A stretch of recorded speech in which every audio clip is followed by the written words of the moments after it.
భక్తివర్ణ ప్రేక్షకులకు శుభోదయం 1/12/2024 నుండి 7/12/2024 శనివారం వరకు ద్వాదశ రాశుల ఫలితాలు.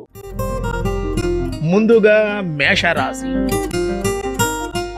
మేషరాశి వారికి గ్రహ సంచారం ఈ వారం అనుకూలంగా ఉండడం వల్ల చేయి వృత్తి వ్యాపారాల్లో కలిసొచ్చే అవకాశం, ఆర్థికంగా కూడా బలపడే అవకాశం ఉంది.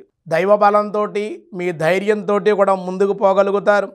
కుటుంబంలో సంతోషకరమైన వార్తలు, వాహన ప్రాప్తి, సంతానం ద్వారా లాభము, శత్రువులపై విజయము, స్త్రీ సౌఖ్యం, భార్యాభర్తల మధ్య సరైన అవగాహన, వివాహం కానిటువంటి స్త్రీ పురుషాదుల వివాహం కుదిరేటువంటి అవకాశాలు, అన్ని రంగాల వారికి కూడా ఈ వారం చాలా అనుకూలంగా ఉంది.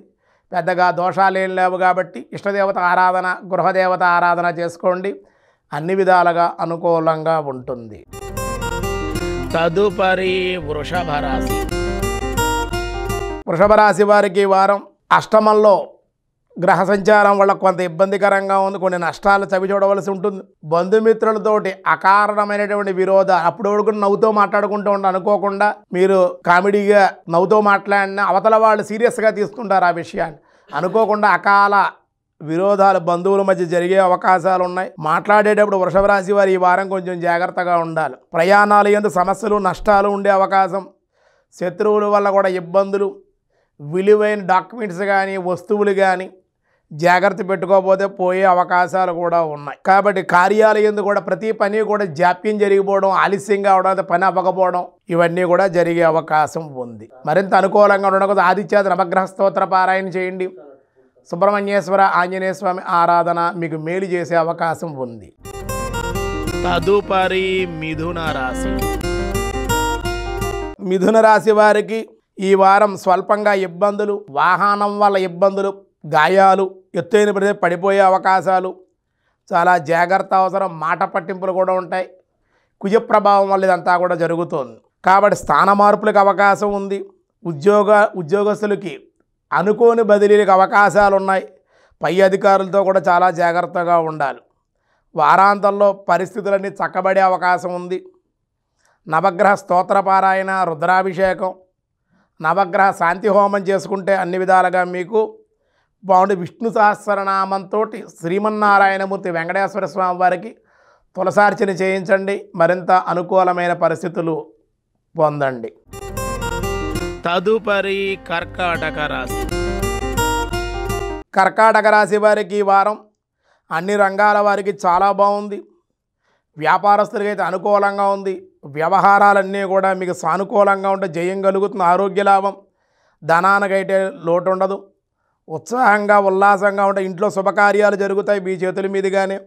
వాహన మార్పులు ఉన్నాయి, గృహ మార్పులు ఉన్నాయి, స్థల మార్పులు ఉన్నాయి. సంతానం ద్వారా సౌఖ్యం ఉంటుంది. భార్యాభర్తల మధ్యన అవగాహన కుదురుతుంది. అలాగే శుభకార్యాల్లో, విందు వినోదాల్లో బంధుమిత్రుల యొక్క కలయిక మీకు చాలా ఆనందాన్ని ఇచ్చే అవకాశం ఉంది.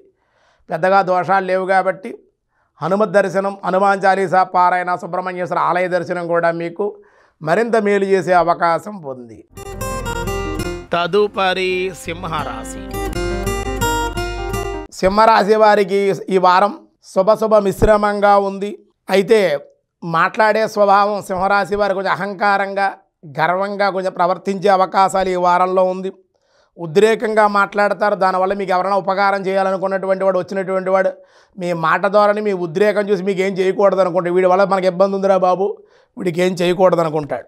ఇక్కడ మాట్లాడే స్వభావం మారాలి. ఓర్పుగా, సహనంగా ఉంటే మంచిది. ఆటంకాలు ఉన్నాయి, ఆర్థిక ఇబ్బందులు ఉన్నాయి. లౌక్యంగా వ్యవహరించాలి. ఊహించిన మార్పులు ఉన్నాయి ఈ వారంలో. అనుకోని ఖర్చులు ఉన్నాయి. ప్రయాణాలు వాయిదా వేసుకోవడం ఎంతైనా మంచిది ఈ వారం. కుటుంబ సభ్యులతో కూడా చాలా జాగ్రత్తగా వ్యవహరిస్తే ఈ వారం అనుకూలం. మీకున్న వాహనాన్ని చక్కగా పూజ చేయించండి, నిమ్మకాయలు కట్టించుకోండి. హనుమత్ దర్శనం, సుబ్రహ్మణ్యేశ్వర ఆరాధన చేయండి. అలాగే వీలైతే సుదర్శన హోమం కానీ, సుదర్శన నారసింహ మంత్రం కానీ జపం చేయండి. లేదా నారసింహ ఆలయ దర్శనం చేయండి. అన్ని విధాలుగా మీకు ఈ ఇబ్బందులను తప్పించుకునే అవకాశం ఉంది. తదుపరి కన్యారాశి. కన్యారాశి వారు చేయి వృత్తి వ్యాపారం, చేతి వృత్తుల వారికి లాభాలు ఉన్నాయి. ఉద్యోగ వ్యవసాయ వ్యాపారస్తులకి అనుకూలం. అలాగే శారీరక ఆరోగ్యం కుదిరిపడుతుంది. దీర్ఘకాలిక వ్యాధులు ఏమైనా తగ్గే అవకాశం ఉంది. ప్రతి విషయంలో ధైర్యంగా ముందుకు పోతారు. ఉల్లాసంగా ఉత్సాహంగా ఉంటారు. సంతాన సహకారం మీకు చాలా బాగుంటుంది. కొత్త కార్యక్రమాల శ్రీకారం చుడతారు. మీ జీవితంలో మార్పులకు అవకాశం ఉంది. శత్రువులపై ఆధిక్యాన్ని కూడా ప్రదర్శించాలనే ప్రయత్నం కూడా చేస్తారు. మరింత అనుకూలంగా ఉండడం కోసం ఈ కన్యారాశి వారు విష్ణు సహస్రనామ పారాయణ లేదా రుద్రాభిషేకం కానీ సోమవారంలో చేయించుకోవడం వల్ల రెండిట్లో ఏం చేసినప్పటికీ కూడా మీకు అనుకూల పరిస్థితులు పొందే అవకాశం ఉంది. తదుపరి తులారాశి. తులారాశి వారికి ఈ వారం శక్తి సామర్థ్యాలు, మీ శక్తి సామర్థ్యాలు, మీ ప్రతిభ పాఠవాలు కూడా నిరూపించుకోవాల్సిన సమయం అన్నమాట.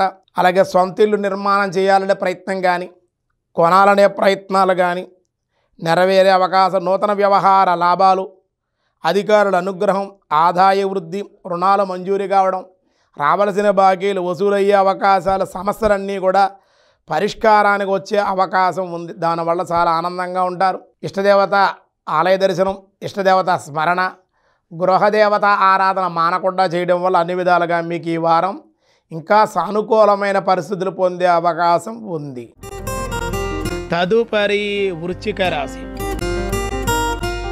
వృశ్చిక రాశి వారికి ఈ వారం చేయి వృత్తి వ్యాపారాల్లో లాభాలుంటాయి. ఆర్థికంగా వృశ్చిక రాశి వారు గత 2 వారాల కన్నా ఈ వారంలో ఆర్థికంగా నిలదొక్కునే ధనాన్ని నిల్వ చేసే అవకాశం, రాని బాకీలు వసూలవుతాయి. వాహన మార్పులు, గృహ జీవిత ఆనందం ఉంటుంది. శుభవార్త శ్రవణం, బంధుమిత్రులు రాక, సంతానం ద్వారా సౌఖ్యం, శత్రుజయం కలుగుతుంది. అనుకున్న పనులన్నీ ఈ వారం పూర్తయ్యే అవకాశం ఉంది. మరింత అనుకూలంగా ఉండడం కోసం వృశ్చిక రాశి వారు చక్కగా మీరు హనుమత్ దర్శనం చేయండి. రామనామ తారక మంత్రం జపించండి. వీలైతే రామాలయ దర్శనం కూడా చేయడం వల్ల అన్ని విధాలుగా మీకు యోగ్యంగా ఉంటుంది. తదుపరి ధనస్సు రాశి. ధనురాశి వారికి వృత్తి ఉద్యోగ వ్యాపారస్తులకు లాభం. చిరు వ్యాపారం, తక్కువ పెట్టుబడితో చేసే వ్యాపారస్తులకైతే ఈ వారం లాభాలు అధికంగా ఉంటాయి. కమ్యూనికేషన్ బాగుంటుంది జనాలతోటి. ఆర్థికంగా లావాదేవీలు సంతృప్తికరంగా ఉంటాయి. సమస్యలన్నీ కూడా తీరుతాయి. ఆరోగ్యంగా ఉంటారు, ఆనందంగా ఉంటారు, ప్రశాంతంగా ఉంటారు, ఉత్సాహంగా ఉంటారు, ఉల్లాసంగా కూడా ఉండే అవకాశాలు, కొత్త కొత్త వాహనాలు కొనే అవకాశం, గృహాలు కూడా మార్చే అవకాశం, గృహాల మరమ్మతులు కానీ, నూతన గృహం కొనుగోలు కానీ, స్థలం కానీ, పొలం కానీ ఏదైనా కొనే అవకాశం, ఆ ప్రయత్నాలు కూడా సఫలీకృతం అవుతుంది. వారాంతంలో మటుకు ప్రయాణాలు ఉన్నాయి. పితృవంశకం వారితో కొంచెం కలయికలు కూడా ఉన్నాయి. తల్లిదండ్రులు కలుసుకోవడం వల్ల ఆశీస్సులు కూడా పొందే అవకాశాలు కూడా ఉన్నాయి. మరింత అనుకూలంగా ఉండడం కోసం మీరు దత్తాత్రేయుడి గురుచరిత్ర పారాయణ, దత్త దర్శనం, గురువుల యొక్క ఆశీస్సులు, తల్లిదండ్రుల యొక్క ఆశీస్సులు పొందండి. అన్ని విధాలుగా మీకు యోగ్యంగా ఉంటుంది. తదుపరి మకర రాశి. మకర రాశి వారికి స్వల్పంగా ఇబ్బందులు, వాహనాల యొక్క ప్రమాదాలు, నష్టం, శారీరక శ్రమ, శరీరానికి గాయాలు, స్త్రీలకైతే అనారోగ్య సమస్యలు, శస్త్రచికిత్సలు ఉంటాయి. ఆడవాళ్ళకైతే ధనం మంచినీళ్ళ వల్ల ఏదో ఒక రూపంలో ఈ వారం సంపాదించిన ధనం ఏదో రకం ఖర్చు అయిపోవడం, దానివల్ల కోపోద్రేకంగా మీరు ప్రదర్శించే అవకాశాలు, మీరు మాట్లాడే మాట కటువుగా ఉండే ఇతరులను నొప్పించే అవకాశంగా ఉంటుంది. దానివల్ల చికాకు పడే అవకాశాలు ఉంటాయి.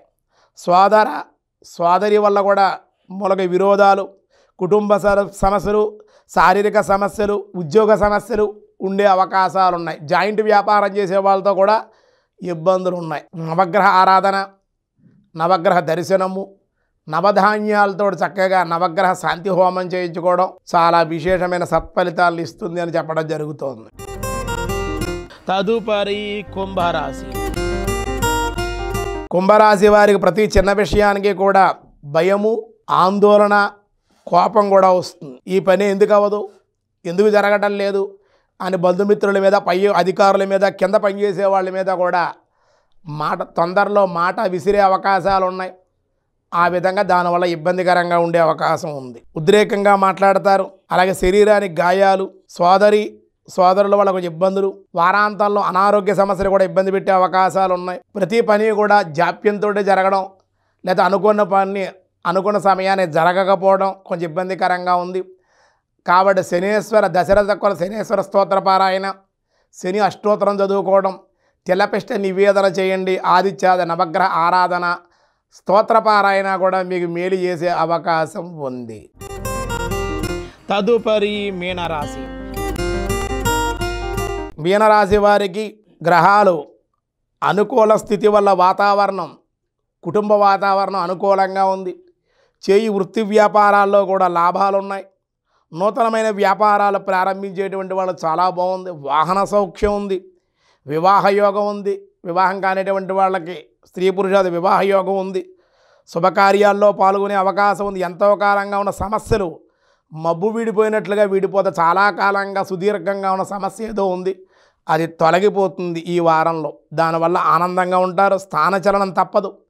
ఉద్యోగరీత్యా కానీ, ఇంకొక ఊరు వెళ్ళిపోవడం కానీ, ఇల్లు మారడం కానీ, ఉద్యోగం మారడం కానీ, స్థానచలనం అయితే తప్పనిసరిగా జరుగుతుంది. ఈ రాశి వారికి ప్రయాణాల వల్ల లాభం అయితే ఉంది. మరింత అనుకూలంగా ఉండడం కోసం సూర్య ఆరాధన, నవగ్రహ స్తోత్రపారాయణ, విష్ణు సహస్రనామ పారాయణ, విష్ణు ఆలయ దర్శనము, అలాగే శివాలయ దర్శనం కూడా, శివకేశవుల యొక్క ఆరాధన మీనరాశి వారికి మేలు చేసే అవకాశం ఉంది. ఈ వారంలో ద్వాదశ రాశుల వాళ్ళకి కొంచెం ఇబ్బందికరంగా ఉంది. గ్రహాల యొక్క సంచారాలు కూడా సరిగ్గా కుజుడు, ఈ శని, ఈ రాహువు, ఈ గురువు, ఈ బుధుడు, ఈ శుక్రుల యొక్క సంచారాలు కూడా సరిగ్గా లేకపోవడం వల్ల ఇబ్బందికరంగా ఉన్న వాతావరణం ఉంది. కాబట్టి ఈ వారం సమస్యలకు పరిష్కారం ఏమిటంటే కనుక, ఈ 1వ తేదీ నుండి 7వ తేదీ వరకు ఈ కాలమానంలో 7వ తేదీ సుబ్రహ్మణ్యేశ్వర షష్ఠి, సుబ్రహ్మణ్యేశ్వర స్వామి వారి జన్మదినోత్సవం అయింది. సుబ్రహ్మణ్యేశ్వర స్వామి వారిని ఆరాధించడం, అభిషేకించడం, ఉపవాసం ఉండడం, పొట్లో పాలు వేయడం, పుట్టమట్టి బొట్టు పెట్టుకోవడం, సుబ్రహ్మణ్యేశ్వర దర్శనం, ఆరాధన కూడా ఈ ద్వాదశ రాశి ఉన్న ఫలితం దక్కుతుంది. సత్ఫలితాలు కలుగుతాయి. ఇంకా ఇబ్బందిగా ఉందని మాకంటే కనుక ద్వాదశ రాశుల వాళ్ళు కూడా ఒకటే ఒక రెమెడీ అన్నమాట. మీకు మంగళవారం రోజు ఉదయం చక్కగా ఇంట్లో గృహదేవత ఆరాధన చేసుకోండి, టిఫిన్ చేసేయండి. చక్కగా మధ్యాహ్నం 12 లేదా 1 గంట దాటిన తర్వాత భోజనం చేసేయండి. మౌనంగా ఉండండి. ఉదయం పూజ అయిపోయిన వెంటనే టిఫిన్ చేయండి, తప్పులేదు.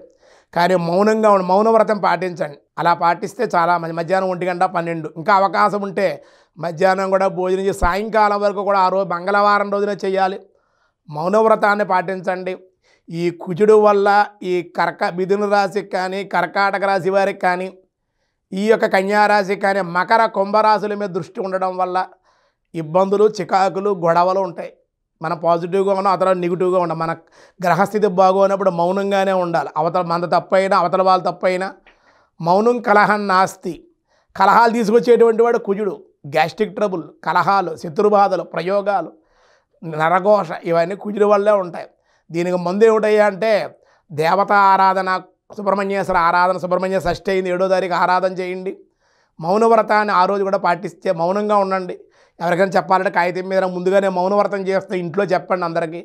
ఏదైనా ఎమర్జెన్సీ అయితే కాగితం మీద రాసి ఇవ్వండి. అలా పాటిస్తే కనుక మీకే తెలుస్తుంది అసలు మౌనం అంటే ఏమిటి, మౌనం ఎందుకు పాటించాలి, మనం ఎప్పుడు ఎలా మాట్లాడాలో కూడా మీకు అర్థమవుతుందన్నమాట. సమస్యలు కూడా తొలగిపోతాయి, గ్రహాలు శాంతిస్తాయి. దానివల్ల మీకు మేలు కలుగుతుందని మీకు తెలియజేస్తూ 7వ తేదీ సుబ్రహ్మణ్యేశ్వర షష్ఠి సందర్భంగా భక్తివన్ దర్పణ సుబ్రహ్మణ్యేశ్వర స్వామి వారి షష్ఠి సందర్భంగా సుబ్రహ్మణ్యేశ్వర యొక్క అనుగ్రహం మీ అందరికీ కలగాలి అని చెప్పి ఆశీర్వచనం చేస్తూ ఉన్నాం. సర్వే జనా సుఖినో భవంతు, సమస్త సన్మంగళాని సంతు, లోకా సమస్త సుఖినో భవంతు.